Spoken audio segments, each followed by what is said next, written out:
What's up, gamers, and in today's video we're going to be talking about all the reasons you might want to be summoning for Houhou, Hoa, however you say her name, HH, going from reasons why I think she is the most meta option of all of the characters on this update, to why I think she is a pretty unique character, and she fits a pretty unique build. We're gonna get to that at the end of the video because I do think she's really unique. So let's go ahead, hop into it now. And before you guys say, you made a do not summon video and this is a summon video? Yes, because not everything is one-sided, guys. Obviously, there are reasons to and to not summon for every character.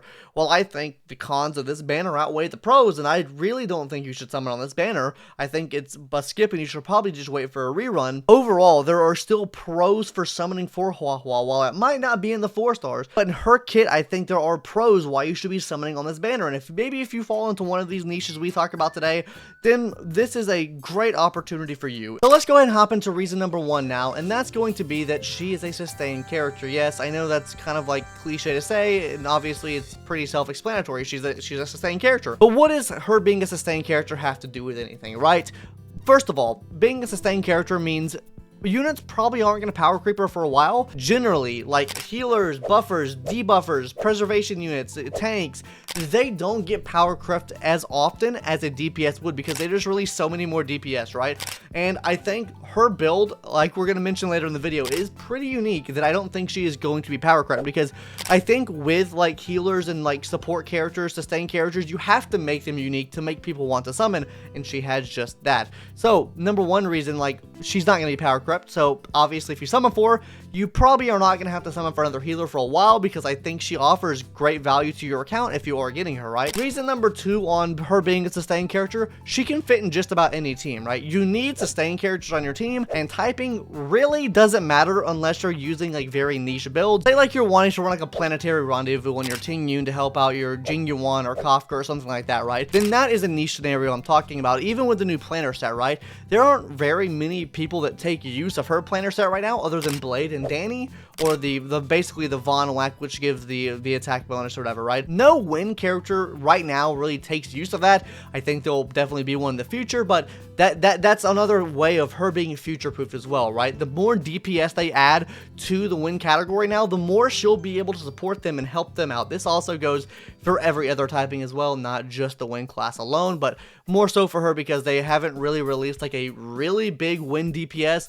I mean, Blade is a big win DPS, but he's not like a DPS like we saw with Jingliu and Danny, right? So yeah, overall, you can run her on just about any team because every team's gonna need a sustained type character. You can slot her in there. On top of this, her kit overall just helps out with that, with her giving energy regen and her also giving attack percentage buff is super big. That is, I can't state this enough, that is super big. So you could possibly run her on team with Ting Yun and just energy galore, right? With her extra healing she adds on there as well. Now, I think she won't be that skill point efficient. I do think she will aid your team quite a bit, right? I think the energy threshold that she needs to reach is going to be a bar that you might need to overcome, right? But with reason number 1 out of the way, let's go ahead and slide into reason number 2, and that's you subscribing to this YouTube channel, because we offer great content like this. We offer the pros and the cons in separate videos, so you can get both viewpoints in 2 separate videos. On top of this, we do tier lists, we do character build guides, everything like that. So it would really help the channel out if you hit that subscribe button.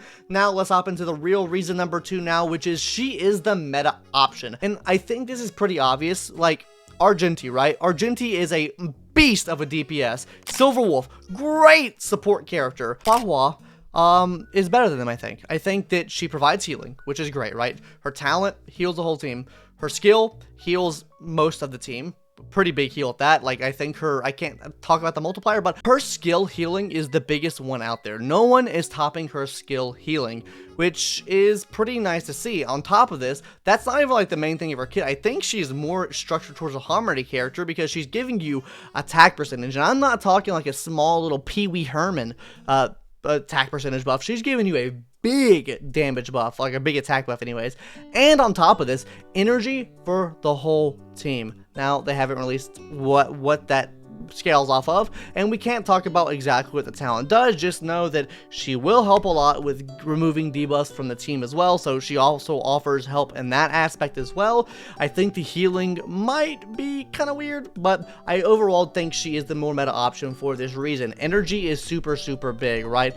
While Silverwolf does offer a defense shred, and she can change typings, I feel like Silverwolf is becoming less and less needed now, and the reason I say that she's becoming less and less needed is because the more the game grows, the more DPS we get, the more typings of DPS we get, the less she's kind of needed, right? Because if we have the super strong 5-star DPSs for every type, then you really don't need Silverwolf anymore, and also, like, her being able to defense shred is huge, right? But Pela gives a team-wide defense shred, and her ultimate's also pretty easy. I would say easier to get than Silverwolf's ultimate is, and Pela's hitting all the enemies with it. So that's also another really big factor of playing into this here. I think over time, Silverwolf's slowly going down just because her kit, I think, is pretty easy to power creep.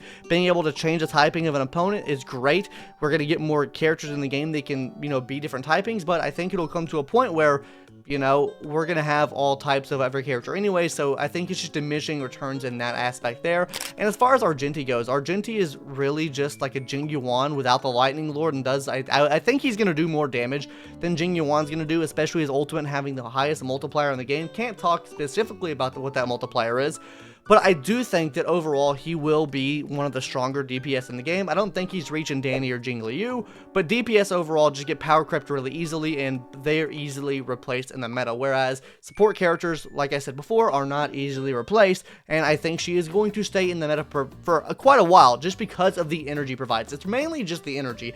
Energy is huge, and her ability to give it to the whole team as well as a big attack buff is super good, and that's why I think she is the meta option to choose. Now finally, let's hop into my third reason now of her being in a very unique position. I saw this in a comment of one of my videos talking, I think it was a tier list video maybe. I saw a comment, I'll throw the comment up here on screen now, and I think he brings up a great point, right? I think that Houhou could be pretty beneficial to everyone's account, right? Whereas at first I kind of thought maybe free-to-play players wouldn't get as much benefit out of this because she's harder to play. I think if we're taking everything into consideration here, she could be used just as a buffer, right? Like if someone doesn't have Ting Yun on their account, or they want to use Ting Yun on a separate team than Houhou, you could technically throw Houhou on one team, Ting Yun on another team, and she's in that unique position where you could run a separate sustain with her, and she still provides a bunch of support. She doesn't have to solo sustain just because her kit is very much so harmony oriented. She also, you know, removes debuffs from allies as well, so she's already giving that as well. So you could either run a healer, you could run maybe like one of the lower tier, I guess, sustain characters, I guess you could say. If you want to run a Natasha there, you could run Natasha. If you want to run like a Japard there that doesn't like provide anything as far as like debuffs getting off your allies, you could run that there. I think she fits in this position very nicely because, like I said, she acts as a harmony type character. I think more she's like a harmony type character with abundance like substats, you could say, right? She has like abundant subtones. She gives a little bit of healing, but her main thing is like buffing and like supporting the team, right? So you could very well put her on a team with one of these like lower tier sustained characters that maybe you were struggling to beat content with before, and I think she'll amplify you to actually beat that content because she'll provide some extra heals, she'll remove debuffs from your allies, and on top of that give everyone energy and attack buffs as well. So she's playing both of those roles pretty nicely. Thank you, I don't know what your name is, but for bringing this comment up because it kind of opened my head here. Anyways, these are the reasons why I think you should summon for Houhou. She, first, I think is the more meta option. Number two, she's in a very unique position right now as far as like team compositions you can run her in. And then finally, number three, whatever. She's a sustained character, very hard to power creep, and I think she'll last you on your account for quite a while. Anyways, guys, that's gonna do it for today's video. Hope you enjoyed. Tell me what you think about my takes on this in the comment section down below. I would love to hear what your guys' thoughts are. Remember to subscribe to the channel. I have a really big video plan for when I go to Japan, and I think it's gonna be great. Basically, if you want to know what the video is, no one asked, but I'm gonna say it anyways. Basically, we're gonna troll my wife. I'm going to summon for Argenti, and if I pull Argenti while I'm on our trip, we're taking the first plane back to America. So, a very hype video for that. Anyways, Catch you guys later. Subscribe if you haven't already, and join the Discord too. Maybe we'll do a giveaway soon. I don't know. Maybe for the next patch. Ruan May. Woo. Anyways, bye guys. See you later.